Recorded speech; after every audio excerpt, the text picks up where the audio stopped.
Welcome once again to another session of Another Health. You'll be with me, Abigail Sandy Dominico, as we learn more about people's lives, who they are, and what they want to be. Today, we'll be here with a Form 1 student as we learn more about her life, and maybe you might get to know who she wants to be and why she wants to be that person. Please may you introduce yourself. Hi everyone, my name is Elshamar Unique. I'm in Form 1 at Fountain Girls Secondary School, Dodoma. Yeah. So, Alshama, for someone who doesn't know you, who are you? How would you explain yourself to a totally new person who you have never met before? Alright. I am a motivational speaker. I speak and speech, also write articles, and also I like advising people about and encouraging them about problems they face in daily life. So, if you're a motivational speaker, for how long have you been doing this? How long have you been helping people through the power of words? I've been helping people or doing this for 2 years now. So, you said you're in Form 1. So, in secondary school, you've still been doing this. How do you get time to help people and speak in front of crowds, also dealing with school? Alright, I set my time and I put studies and also the time for preaching or helping people.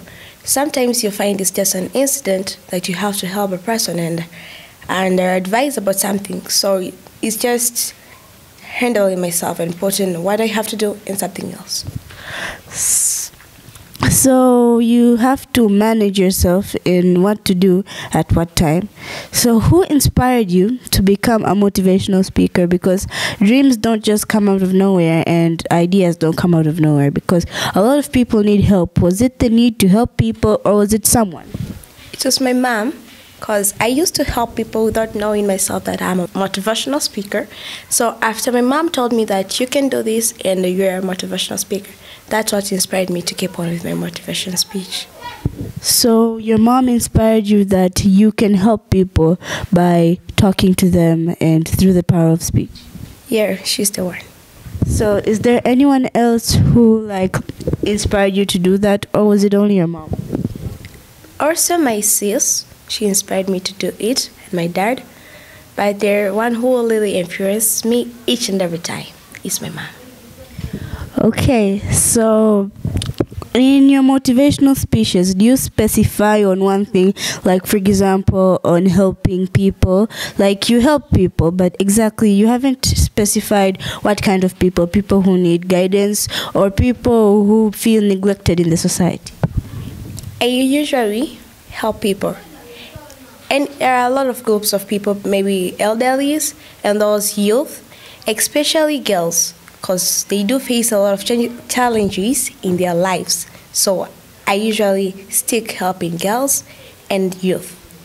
So you said that you usually stick on helping girls, but as in our cultural aspects, long time ago, girls were neglected many rights.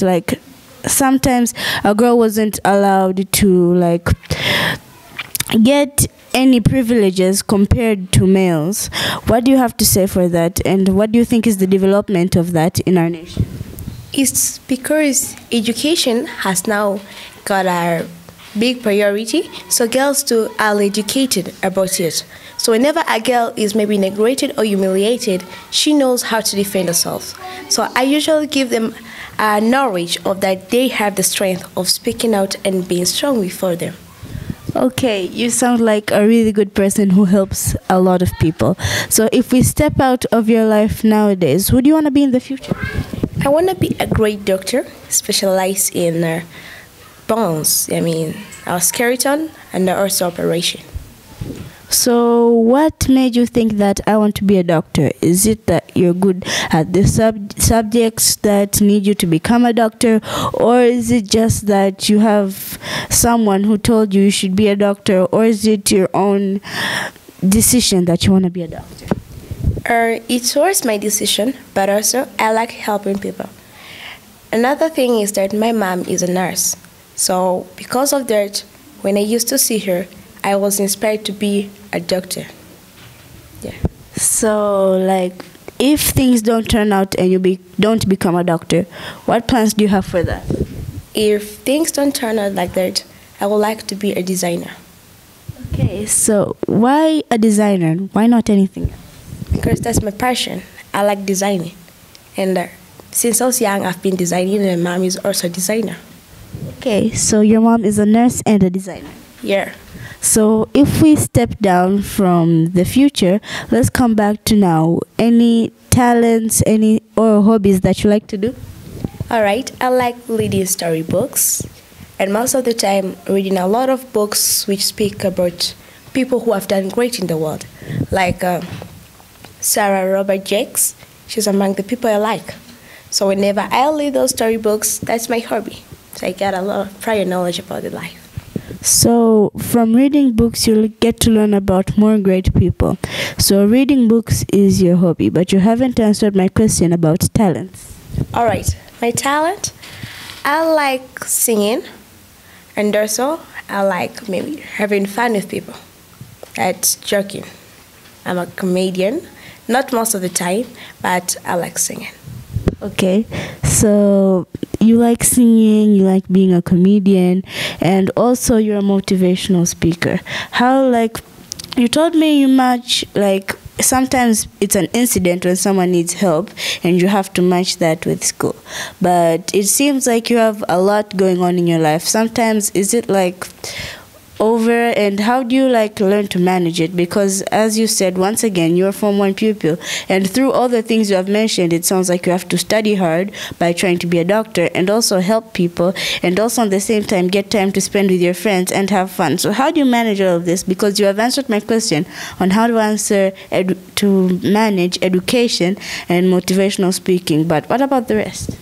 All right, so when I go home, that's when I spend singing, but when I'm anywhere or at school, even at home, I do motivational speech, but also at school I study, and also home I study.